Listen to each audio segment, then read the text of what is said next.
You put the sweat equity into this, you give up your time.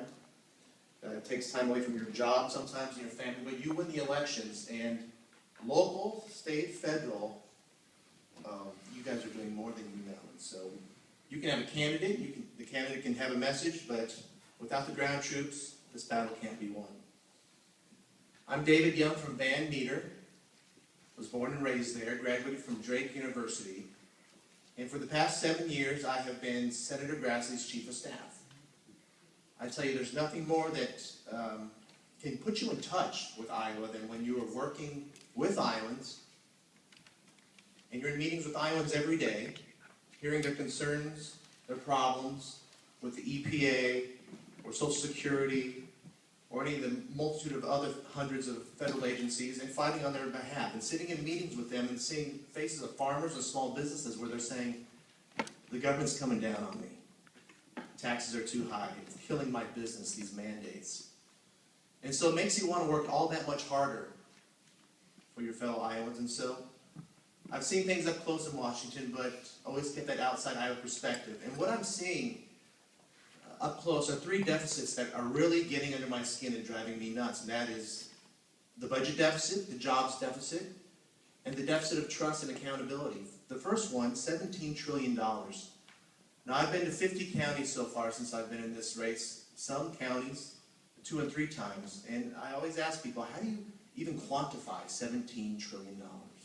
It's amazing. You have to personalize that with people, because we can only borrow so much, get so much credit, and when the bills pile up, they come take away the farm, they take away the house, they take away the car. And if a few more cycles like this, or even sooner, we cannot end up like a Greece or a Portugal. It's embarrassing to what we're doing to our next generation, and the current generation. I'm a Republican and I supported George W. Bush. I sure wish he would have vetoed some appropriations bills. I think we have to call our own side out at times when this happens. And Congress too, it switches hands, but Republican or Democrats have spent too much money. We have 49 states, folks, that by state statute or by state constitutional amendment, they have to balance the budget. It's time that Washington started listening to people in the states and that we did this. We are poised to get the majority in the U.S. Senate. And if we do, I know that the priority of leadership is to balance the budget. You can talk sequestration. We haven't done a budget in 4 years. The only way to get at this is a constitutional amendment. And so that's what I'll be pushing. And I know if we get the majority, Senator Grassley will be chairman of the Judiciary Committee, and that's his priority. Let's take it to the floor.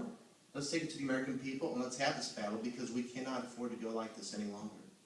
The jobs deficit, Iowa is doing pretty darn good, and you can wrap that up to the resiliency of you folks, the Iowa worker, and our leadership at the state. But 7.4% nationally, doesn't it feel like people are just being complacent and accepting of that? We cannot see that as the norm.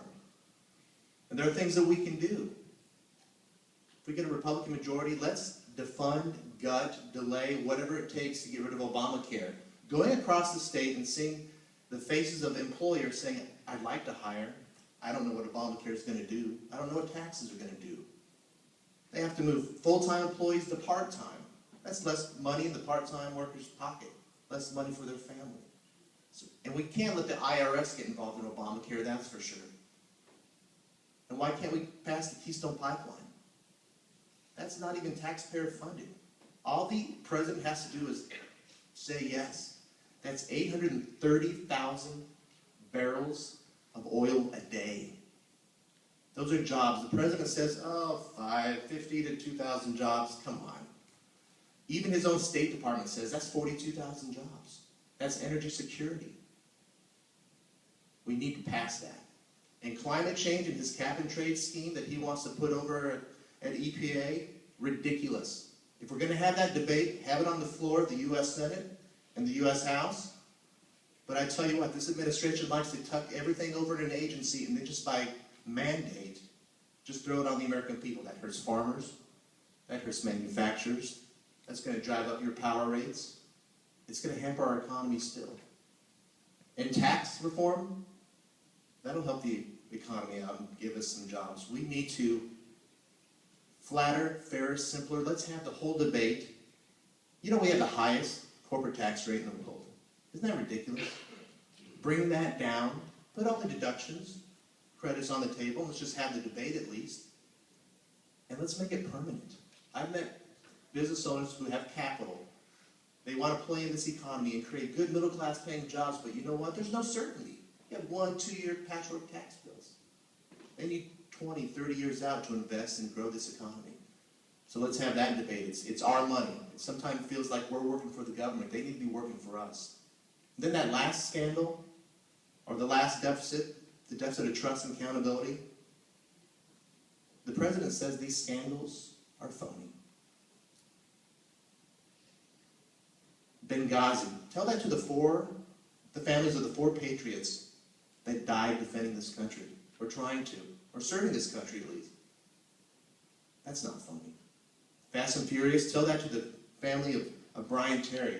It's not a phony scandal. And the IRS, we need to end the IRS as we know it, that's for sure. And that's to be an intimidating agency, a bunch of jackbooted thugs who try to tell religious folks, Tea Party folks, conservatives, that their ideas of donating marriage. We want to know what you pray.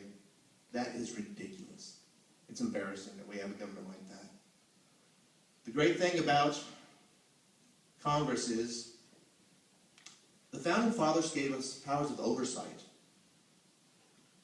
You don't need to pass a bill or an amendment to get in there and start shaming government officials. I don't care what side you're on, Republican or Democrat. What's wrong is wrong, and what's right is right. And Iowans know that, and we'll call it out. But we have the power of oversight. Hearings, shaming, working with the media, the letters, the tools we have in the Senate to hold nominations or to fund. We need to get our country back on track in terms of folks in the Republic starting to trust their government a little bit more. So those are the 3 deficits that I want to tackle. And through my service, already working for Iowans in the Senate, I quit my dream job as Chuck Grassley's Chief of Staff because I want to give back more. I want to make sure the American dream is there for the next generation. I've got experience in the Senate. I know who to work with and who not to work with. I know Iowa, having worked for them for so long, and I know the issues. And I've got the courage and leadership to take on these things. So I'm asking for your support. YoungForIowa.com is my website. You can follow me at Twitter if you are a Twitter person, at YoungForIowa. And follow this campaign, the primary, because, like Scott said, and Senator's husband said, there are other people in this. We can win this seat. Bruce Braley is vulnerable. He's sitting there all alone, untested. We're going to test each other. We're going to sharpen each other. We're not going to bloody each other up. Bruises heal, and we're going to come out of this primary, and this race is winnable. And Iowa can finally get a vote that counts, because for too long, Grassley and Harkin have been canceling each other out. So Iowa needs a vote in the U.S. Senate. We can give them a Republican vote, because if we can elect Branstad, Northey, Grassley, statewide Republicans, and others, then we can get another Republican senator. So let's get in there and do it. I appreciate everything you do, and I appreciate the party. Thank you, AJ and Steve. I'm looking for your support. I'll be sticking around if you want to talk. Thank you.